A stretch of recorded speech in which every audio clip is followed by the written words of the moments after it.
I'm pretty excited to be standing here in London and speaking about my first love, Sherlock Holmes. Let me tell you how I first met him.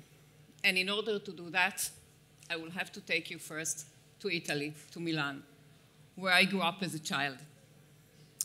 Now, Italy is a very special place in many ways. One of them is that in Italy, the brightest kids are not wasted on subjects like math or economics or English. The really bright ones are sent to Liceo Classico to study practical things like philosophy, Latin, and ancient Greek. Well, when I was around 11 years old, following this classic Italian route, my spiritual mother, today I believe it's called mentor, Anna Picardi, gave me this book. And in doing so, changed my course for good. During that entire summer, I read all there was to read about Holmes. I dreamt about visiting 221B Baker Street, his home, here in my beloved London.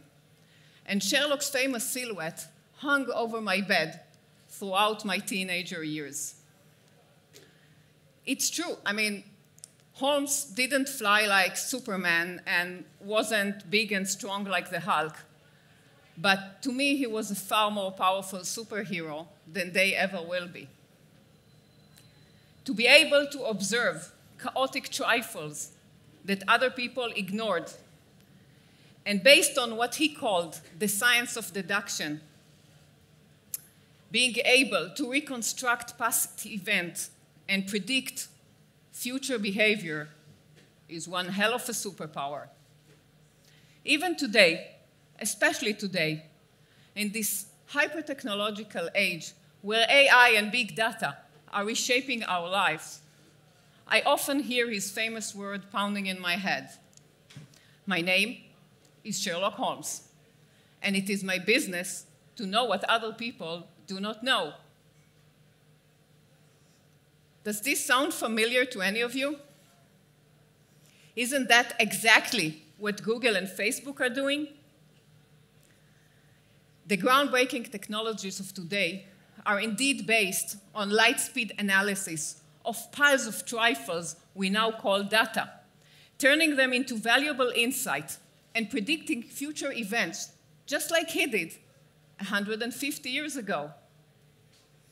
And now, after briefly touching on these cliffs of intellect, let's land back to our petty and sweaty reality and talk about us, humans, and specifically a special type of humans, Israelis. Take a happy Israeli and tell him you bought the same car but paid $5,000 less and you made a grown man cry. Well, today, governments worldwide are waking up feeling exactly that nasty feeling when they are realizing that they are unable to seize the value embedded in data generated by their own users. And they are getting really, really angry. Imagine Saudi Arabia would not make a single dollar off its oil. Imagine Brazil would not make money off its excellent coffee.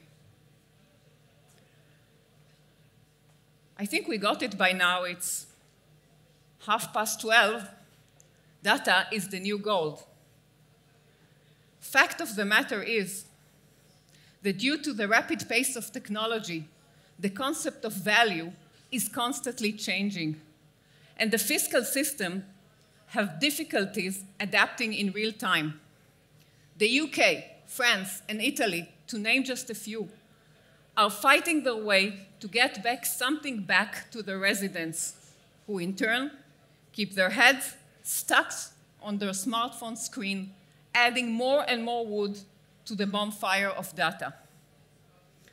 To further illustrate, let's assume a French vineyard.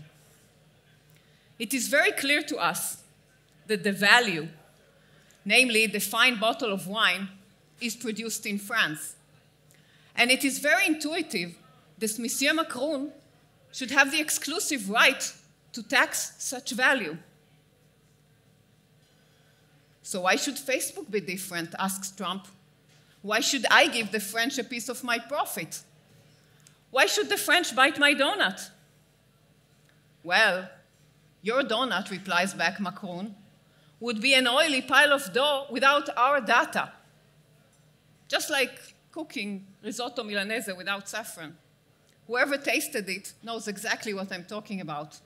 And if you didn't, shame on you.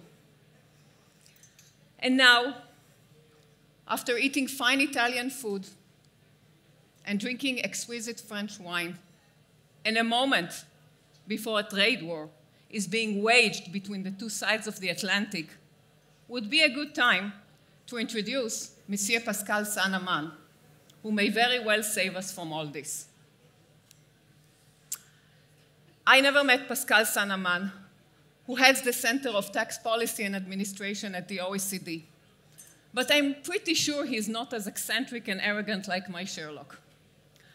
I know he's based in Paris, and I know he has a degree in history, which probably explain his deep understanding of the power of consensus, and how he managed to lead, in a remarkably peaceful way, a real revolution in the last 7 years.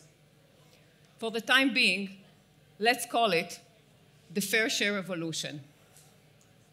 With no guillotines or army, Pascal and his team have managed to change not only the way the pie is divided, but also the narrative.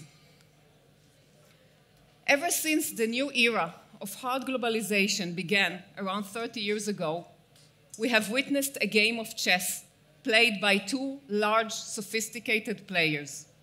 On one hand, the governments of the West, bureaucratic and heavy. On the other hand, global conglomerates, agile, efficient, and fast. I'm afraid we can all imagine who won. I have been dealing with international tax for the last 2 decades. For years, this was the norm. Multinationals were legally subject to single-digit tax rate and were bragging about it. But then came the 2008 crisis and a deep loss of trust. The subsequent social rage began channeling into the social platform. The G8 and G20 had no choice but to react to the rolling snowball, passing the hot potato to what they conceived is a toothless international organization.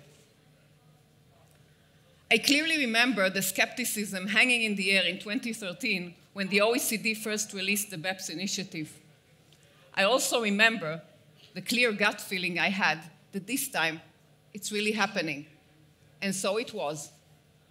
The OECD has proved itself to be an organization that can reach global consensus about extremely controversial issues and has managed to implement these new norms using old-school social pressure technique like blacklisting and shaming. And today, the OECD possesses something that no algorithm can produce. This something is called trust. And trust is not something to underestimate. Therefore, now, it's not a question of if the basic rules of how the pie is divided will change again, but of how. I assume we are coming to a close of this brief discussion, and at least some of you are sitting here and saying, this all may be very interesting for Google and Facebook, but it's irrelevant for me. Well, I have news for you. If your business can scale without mass, if your users are spread globally, if your users are not necessarily your paying clients, if your business makes significant marketing investment globally, and if your valuation is closely linked to your users, then your business is in the heart of this new reform that is about to kick in.